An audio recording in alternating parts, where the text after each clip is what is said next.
राधे राधे दोस्तों, आप सभी का मेरे श्री हरि स्टोरी चैनल में बहुत बहुत स्वागत है।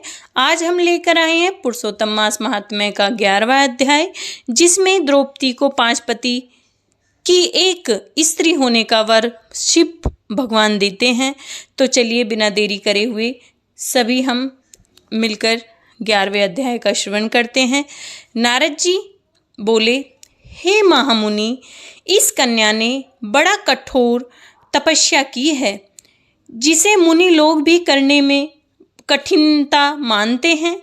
श्री नारायण बोले, उस कल्याणी ने बड़ी कठिनाई से, मतलब कि कल्याणी यहाँ पे द्रौपदी जी के लिए बोला जा रहा है, से होने वाला तप प्रारंभ किया था शिव भोलेनाथ का, तथा पंचमुखी शांत शिव का ध्यान वो हर टाइम करती थी।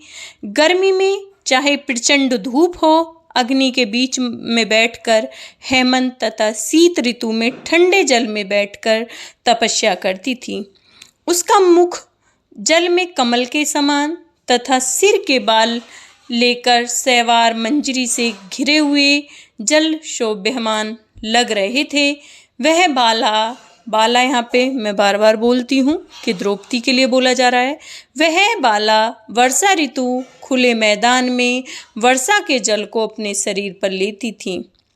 भोजन के स्थान पर दोनों समय वह कोमलांगी केवा धुआं पीकर रह जाती थी। इस प्रकार के उग्र तप को सुनकर देवराज इंद्र बड़े ही चिंतित हुए। देवता जिसे कठिन समझते हैं, एक ऋषिगण जिसकी प्रशंसा करते हैं, ऐसे देवता जिसे कठिन समझते हैं एवं ऋषिगण जिसकी प्रशंसा करते हैं, ऐसे उस तप क्रम में द्रौपदी ने 9000 वर्ष बिता दिए थे शिव भोले की तपस्या करने में।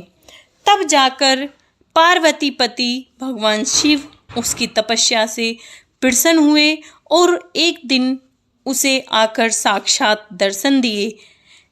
तब दर्शन कर वह बाला द्रौपदी सिरगी खड़ी हो गई। तपस्या तथा प्रसन्नता के कारण उसका कृश देह भी हष्ट पुष्ट हो गया और वो बड़ी ही सुंदर दिखने लगी। द्रौपदी ने सिर झुकाकर भगवान शिव जी को प्रसन्न किया, प्रणाम किया, संसार पूज्य भगवान शिव का मानसिक पूजन किया तथा भक्ति पूर्वक स्तुति करने लगी। बाला द्रौपदी बोली, हे पार्वतीनाथ, आपको नमस्कार है। हे प्रभु, जो आपकी शरण में आया है, जो आपकी का नाम लेता है, जो आपके आश्रित हो जाता है, वह घोर संसार समुद्र में डूबा हुआ भी तथा प्रत्येक अंग से तपित एवं पीड़ित भी हो तो काल रूपी सर्प भी भयानक दृष्टाओं के द्वारा पीड़ित भी हो तब भी शरीर दुख से छूट जाता है। आपको नमस्कार है। इस प्रकार मन वाणी से उस तपस्वी ने, मतलब द्रौपदी ने, महादेव जी की प्रार्थना की।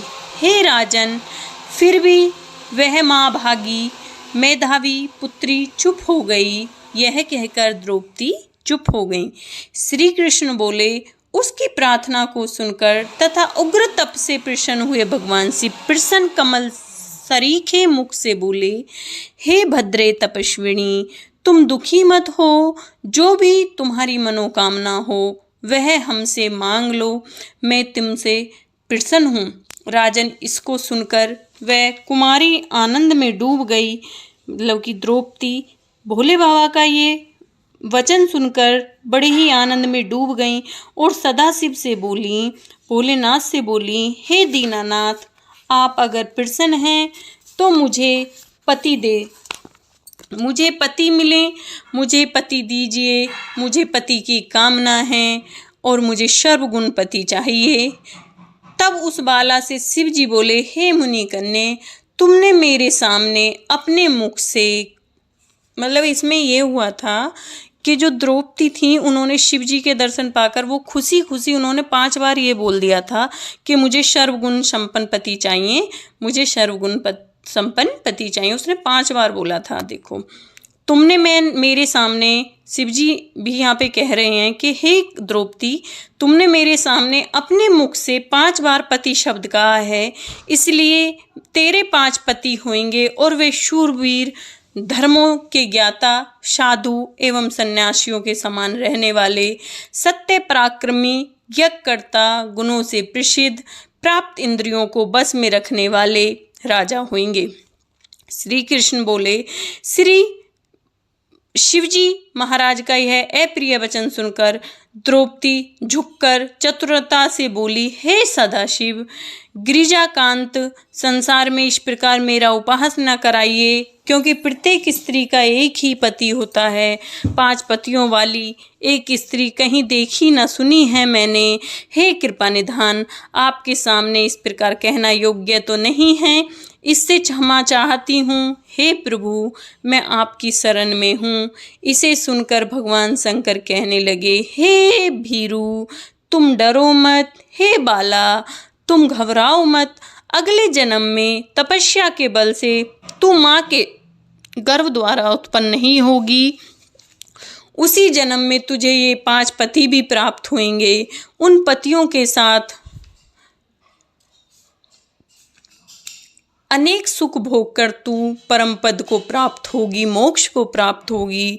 पुरुषोत्तम मास भगवान का प्यारा महीना, तूने उसका नियम पालन नहीं किया। श्री कृष्ण भगवान ने अपना ऐश्वर्य इसे प्रदान करके उसे अपना बनाया है। ब्रह्मा आदि देवता, नारद तथा मैं जिसके आज्ञा पालन करते हैं, उनकी आज्ञा भला कौन टाल सकता है।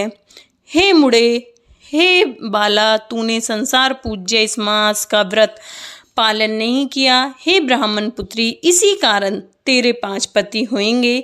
इस प्रकार कहते हुए भगवान शिव अंतर्ध्यान हो गए और वह बाला, और कल हम लेकर आएंगे 12वां अध्याय, जिसमें द्रौपदी की अग्निकुंड से उत्पत्ति कैसे हुई।